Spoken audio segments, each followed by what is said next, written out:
মধ্যপ্রাচ্যের চলমান যুদ্ধ পরিস্থিতির প্রভাব এখন স্পষ্ট আন্তর্জাতিক বিমান চলাচলেও। বন্ধ রুটে ফ্লাইট পরিচালনা স্থগিত থাকায় একের পর এক বাতিল হচ্ছে আন্তর্জাতিক ফ্লাইট। শাহজালাল বিমানবন্দর থেকে মঙ্গলবার একদিনেই বাতিল হয়েছে ৩৮টি ফ্লাইট, আর ২৮ ফেব্রুয়ারি থেকে এখন পর্যন্ত মোট বাতিলের সংখ্যা দাঁড়িয়েছে ১৪৭-এ।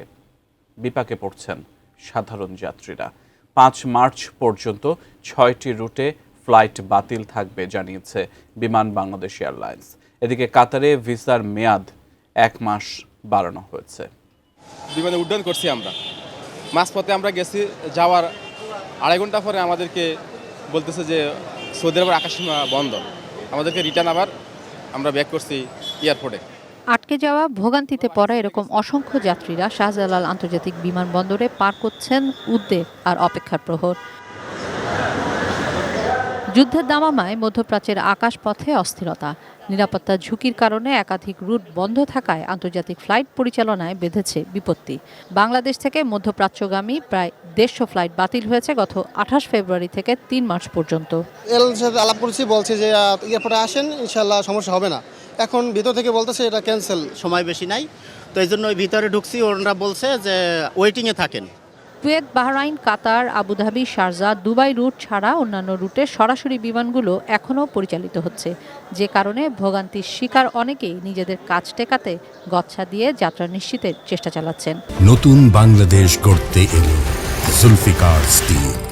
জুলফিকার স্টিল, ইস্পাত দৃঢ় অঙ্গীকার। আমরা নিঃস্ব, জায়গা জমি যা আছে বেচে কিনে ছেলে পেলে পাঠাই, যাই আমরা হয়রানি শিকার হই। এই যে 2বার টিকিট ১,১০,০০০ টাকা গেল আমার কি হয়েছে আমি বুঝতেছি। ফ্লাইট আমার মিস হয়েছে, দুবাই এয়ারলাইন্স আর কি ভিসার মেয়াদ না তার কারণে আমি এখন নতুন করে আমার টিকিট কাটন লাগছে। কোনো নির্দিষ্ট বোর্ড বা স্থান নয়, টার্মিনালের দেয়ালে দেয়ালে নানা এয়ারওয়েজের পোস্টার সাটিয়ে যাত্রীদের তথ্য জানানোর চেষ্টা, সেও বিক্ষিপ্ত। আসার পরে দেখতেছি যে এখানে নোটিশ লাগানো ৫ মার্চ পর্যন্ত ফ্লাইট স্থগিত করা। সামনে আরও 2 দিন বাকি। এই 2 দিন আমরা কোথায় যাব, কি করব, এটা তো একটা হয়রানি। আমি হেডলাইনে কল করছি যে ওরা বলছে যে ভাই আপনারা আসে অফিসে যোগাযোগ করেন, দেখেন কি অবস্থা। সেজন্য আমার এখান পর্যন্ত এখন আসা। কাতারের স্বরাষ্ট্র মন্ত্রণালয় মধ্যপ্রাচ্যে চলমান উত্তেজনায় আটকে পড়া নাগরিকদের ভিসার মেয়াদ ১ মাস বাড়ানোর সিদ্ধান্ত নিয়েছে। মঙ্গলবার এক বিবৃতিতে জানানো হয়, যেসব ভিসার মেয়াদ ইতিমধ্যে শেষ হয়েছে বা শেষ হবার পথে এ ধরনের সব ভিসার মেয়াদ ১ মাসের জন্য বাড়ানো হবে। সিদ্ধান্তটি কার্যকর হবে ২৮ ফেব্রুয়ারি থেকে। ভিসা নবায়ন প্রক্রিয়া সম্পূর্ণ স্বয়ংক্রিয়ভাবে ইলেকট্রনিক সিস্টেমের মাধ্যমে সম্পূর্ণ হবে। এদিকে ৫ মার্চ পর্যন্ত দুবাই, আবুধাবি, শারজাহ, দাম্মাম, দোহা ও কুয়েতে বিমান বাংলাদেশ এয়ারলাইন্সের ফ্লাইট পরিচালনা বন্ধ থাকবে বলে জানিয়েছে বিমান কর্তৃপক্ষ। কিশোর জাহান, এটিএন নিউজ, ঢাকা।